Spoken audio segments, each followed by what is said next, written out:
नमस्कार दोस्तों, मेरा नाम है रितेश और मेरे चैनल पे आपका स्वागत है।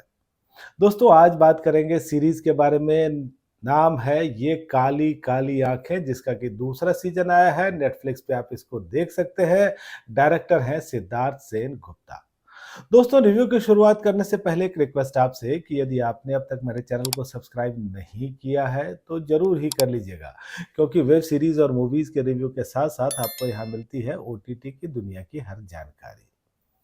तो स्टोरी लाइन की बात करें अगर तो सीज़न 2 की कहानी वहीं से शुरू हो रही है जहाँ सीज़न 1 में ख़त्म हुई थी। आपने अगर देखा होगा तो आपको पता होगा कि सीज़न 1 एक क्लिफ़हैंगर पे ख़त्म हुआ था और फिर कहानी वहीं से आगे बढ़ती है। हम देखते हैं कि विक्रांत पूर्वा के पीछे हाथ धो करके पड़ा हुआ है। हालाँकि वो उसकी पत्नी है, उसने शादी की है पूर्वा से, लेकिन वो किसी तरह से उससे छुटकारा पा लेना चाहता है। लेकिन ये काम आसान भी नहीं है क्योंकि पूर्वा अखिराज अवस्थी की बेटी है, एक ऐसे व्यक्ति की बेटी है जो कि बहुत ही दबंग है, प्रभावशाली है और शिखा जो है वो भी बेचारी मुसीबत में पड़ रही है विक्रांत की वजह से। वो भी विक्रांत से शादी करना चाहती थी, हो नहीं पाई। लेकिन अब विक्रांत को ये लगता है कि किसी तरह से पूर्वा से छुटकारा पाए तो शिखा से शादी करें। तो ये जो प्रेम त्रिकोण वाला मामला था, ये त्रिकोण ही आगे यहाँ बढ़ता है। हालाँकि बाद में एक और कैरेक्टर की एंट्री होती है और हम ये देखते हैं कि ये जो प्रेम त्रिकोण है वो प्रेम चतुष्कोण बन चुका है। यानी कि 4 कोने हो चुके हैं अब इसके।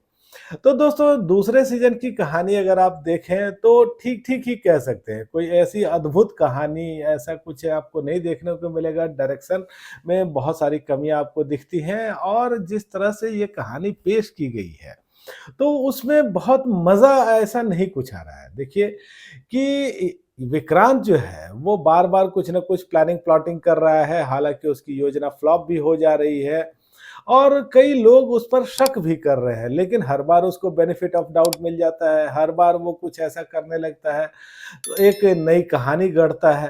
तो ये बातें जो हैं वो रिपिटेटिव लगने लगी हैं, वो बोर लगने लगी हैं। इसके बाद देखिए कि कुछ नए कैरेक्टर्स की एंट्री यहाँ हो रही है। अब अरुणोदय सिंह का जो कैरेक्टर है, जो कि एक हिटमैन है, उसकी एंट्री पिछले सीज़न में हो गई थी।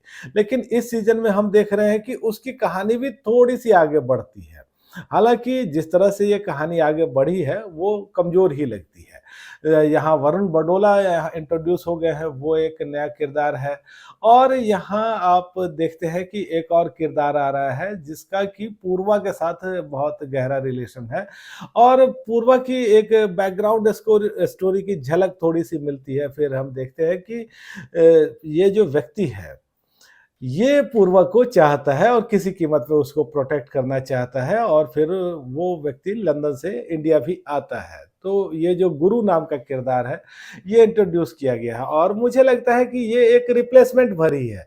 क्योंकि पहले सीज़न में आपने देखा होगा कि जो पूर्वा का चचेरा भाई है जिसकी भूमिका सूर्य शर्मा ने निभाई थी, तो वो इस तरह का किरदार था जो कि कुछ टास्क भी कंप्लीट कर रहा था, वो अपनी बहन को, अपनी फैमिली को प्रोटेक्ट भी कर रहा था। तो यहाँ उस चीज़ को उस कैरेक्टर को एक दूसरे कैरेक्टर से रिप्लेस भर किया गया है। हालाँकि ये यहाँ जोड़ दिया गया है कि ये जो कैरेक्टर है मतलब एक वन मैन आर्मी की तरह काम करता है और उसके पास सर्विलांस की पूरी टीम है, उसके पास बहुत उन्नत तकनीक है। तो ये सब चीज़ें मुझे लगता है कि कहानी को थोड़ा एलिवेट करने की कोशिश में की गई है। अब देखिए यहाँ एलिवेट करने के लिए थोड़ा-सा पूर्वा की साइकोलॉजी भी आपको दिखाई गई है और कुछ जो कहानी है उसको अब थोड़ा बड़ा बनाने के लिए, कुछ इसका फलक बड़ा करने के लिए इसमें पोलैंड भी आपको दिख रहा है, लंदन भी आपको दिख रहा है। लेकिन कुल मिलाकर के दोस्तों ये जो चीज़ें हैं, ये बहुत प्रभावशाली ढंग से नहीं आ पाई हैं। और यहाँ जो थ्रिल का एलिमेंट है, वो भी उतना अच्छा नहीं लगेगा। हालाँकि यहाँ ट्विस्ट बहुत है, मतलब एक आदमी एक प्लान कर रहा है, उसमें अचानक कुछ न कुछ हो जाता है, फिर उसकी समस्याएँ बढ़ जाती हैं, फिर वो दूसरा प्लान करता है। तो ये चीज़ें ऐसी हैं जो आपको देखने में ठीक लग सकती हैं।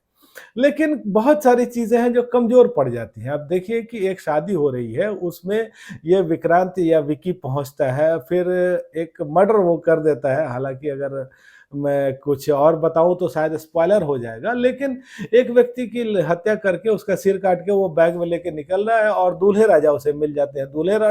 राजा सॉरी ऑलरेडी एक डीएसपी है, घर में पुलिस भरी हुई है और ये व्यक्ति आराम से बैग लेके घूम रहा है। फिर दूल्हे राजा उसे कहते हैं कि अरे ये बैग मुझे दे दो। और जो दूल्हा है, डीएसपी है, वो बैग लिए लिए घूम रहा है और विक्रांत की समस्या बढ़ रही है। अब इसमें अगर आपको थ्रिल महसूस हो रहा हो तो हो सकता है, मुझे तो नहीं हुआ, मुझे ये चीज़ें बहुत हल्की और बचकानी ही लगी। तो बहुत सारी चीज़ें दोस्तों इसमें ऐसी हैं जो वर्क नहीं कर रही हैं। हालाँकि मैं ये ज़रूर कहूँगा कि दूसरे सीज़न की शुरुआत जिस तरह से की गई है कि फर्स्ट सीज़न के फ्लैशबैक को रखते हुए कहानी को आगे बढ़ाएँ, तो वो ठीक है। और अगर आप कैरेक्टर के हिसाब से देखें तो पूर्वा का कैरेक्टर आपको पिछले सीजन में थोड़ा-सा दमदार दिखा होगा, इस बार ज़्यादातर वो डल ही है। अखराज अवस्थी भी एक वक़्त पे बहुत ही ढीले पड़ जा रहे हैं और आपको फिर एक बहुत ही कमज़ोर टूटा हुआ बुज़ुर्ग भी उनके कैरेक्टर में दिखेगा। या फिर दोस्तों यहाँ देखिए गोल्डन के साथ क्या मज़ाक कर दिया है। गोल्डन जो है वो विक्की का दोस्त है, एक इम्पोर्टेंट किरदार था वो, लेकिन इस बार उसकी भूमिका बिल्कुल ही नगण्य है और कुछ मतलब ज़बरदस्ती की कॉमेडी के लिए ही उसे रखा गया है। कॉमेडी का एलिमेंट इस बार बिल्कुल ही गायब है और जो कुछ चुटीले संवाद थे, जो वन लाइनर्स थे, उसकी भी कमी खटकती है। अगर आप अभिनय के हिसाब से देखें तो यहाँ प्रॉब्लम ये है कि ज़्यादातर किरदार अभिनय करते हुए दिखते हैं। मतलब एक अच्छा अभिनय वो होता है जिसमें आपको ये समझने की ज़रूरत नहीं पड़ती कि अभिनय हो रहा है या किरदार हमारे सामने है। लेकिन यहाँ आपको स्पष्ट लगता है कि जो लोग हैं वो अभिनय कर रहे हैं। मतलब कि जो उनका अभिनय है वो आपको बनावटी लगता है, थोड़ा कमज़ोर लगता है। और यहाँ देखिए ताहिर राज भसीन हैं, आंचल सिंह हैं, श्वेता त्रिपाठी हैं, वरुण बडोला ऐड ऑन कर दिए गए हैं।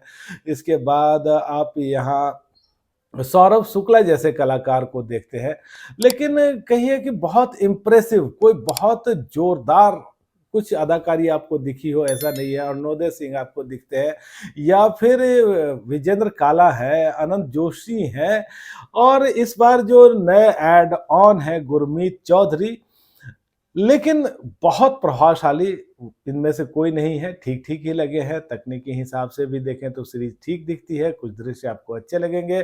यहाँ एक गोलीबारी का दृश्य यहाँ रखा गया है, लेकिन वो भी बहुत ज़्यादा इंटेंस नहीं है। और इसके बाद दोस्तों यहाँ है 6 एपिसोड दूसरे सीज़न में 45 मिनट के आसपास के। साफ-सुथरी ये सीरीज़ है, बहुत ज़्यादा अब्यूज़िव वर्ड का इस्तेमाल किया गया है, फैमिली के साथ देखने से बच सकते हैं। और इस सीरीज़ को लेकर जो मेरी रेटिंग है वो है एवरेज की, यानी कि 2.5 की।